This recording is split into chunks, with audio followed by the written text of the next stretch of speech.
Welcome to Santosh talks. ఈ వీడియోలో రీతు చౌదరి ఈ వారం ఎలిమినేట్ అయ్యే అవకాశాలు ఎందుకు ఎక్కువగా ఉన్నాయి క్లియర్గా మాట్లాడుకుందాం. ఓటింగ్ అనాలిసిస్లో రీతు చౌదరికి అంతంత మాత్రమే ఓటింగ్ పడుతుంది. రీతు చౌదరి కంటే తక్కువ ఓట్లు పడిన వాళ్ళు కూడా ఉన్నారు. ప్రియా అండ్ పవన్ కళ్యాణ్కి రీతు చౌదరి కంటే తక్కువ ఓట్లే పడుతున్నాయి. కానీ రీతు చౌదరి ఎక్కడ ఇంపాక్ట్ కొడుతుందంటే అసలు ఏం జరిగిందో తెలియదు, కానీ సోషల్ మీడియాలో కానీ యూట్యూబ్లో కానీ ఎక్కడ చూసుకున్నా రీతు చౌదరికి నెగిటివ్గా చాలా వీడియోలు వైరల్ అవుతున్నాయి. చాలా న్యూస్ ఛానల్లో కూడా Rithu Chowdary old videos play చేసి తనకున్న గ్రాఫ్ను తగ్గించేస్తున్నారనమాట. తనపై నెగిటివిటీని మామూలుగా పెంచట్లేదు. అది ఎందుకు జరుగుతుందో నాకు అర్థం కావట్లేదు.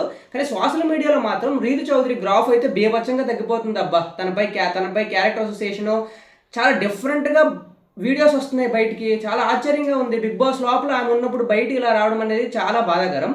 సో ఇవన్నీ రీతు చౌదరి ఓటింగ్ మీద ఇంపాక్ట్ పడతాయి అంటే పక్కా పడతాయి.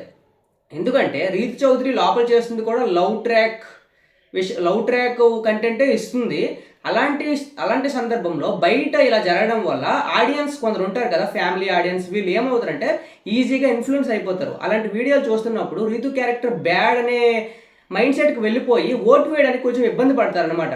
సో రీతు చౌదరి ఈ నామినేషన్స్లో అంతంత మాత్రమే ఓట్స్ పడుతున్నాయి, కానీ డేంజర్ జోన్ ఏం కాదు. కానీ ఈ వారం డబుల్ ఎలిమినేషన్ పెట్టే ఛాన్స్ అయితే బీభత్సంగా ఉన్నాయి. సో డబుల్ ఎలిమినేషన్ పెడితే లీస్ట్ ఓటింగ్లో ఉన్న ప్రియా గారితో పాటు రీతు చౌదరి వెళ్ళిపోయే అవకాశాలు 99% ఉన్నాయి.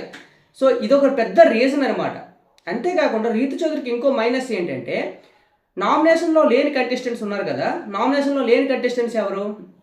మంచి కంటెస్టెంట్స్ భరణి గారు, తనుజ గారు, Emmanuel and Suman Shetty. We నలుగురికి టాప్ ఓటింగ్స్ అయితే పడేవి. కానీ వీ నలుగురు నామినేషన్స్లో లేకపోవడం వలన రీతు చౌదరికి వీళ్ళతో ఇష్యూస్ అయితే ఉన్నాయి. అప్పుడంత బాండింగ్ లేదు. ఇమాన్యుల్తో రీతు చౌదరి బాగానే ఉండేది, కానీ ఈ మధ్య కాలంలో వీళ్ళతో సరిగ్గా లేదనమాట. వీళ్ళతో లేకపోవడం వల్ల, అంటే ఎవరితో, ఓనర్స్తో, సెలబ్రిటీస్తో సరిగ్గా లేకపోవడం వల్ల రీతు చౌదరికి అందరూ నెగిటివిటీ అయ్యింది. సో వాళ్ళ ఎవరు ఓట్లు రీతు చౌదరికి అయితే పడడం లేదు. సో ఇదొక రీజన్. ఈ రెండు రీజన్ల వల్ల రీతు చౌదరి ఈ వారం ఎలిమినేట్ అయిపోవడానికి ఆశ్చర్యపోవాల్సిన అవసరం లేదనమాట.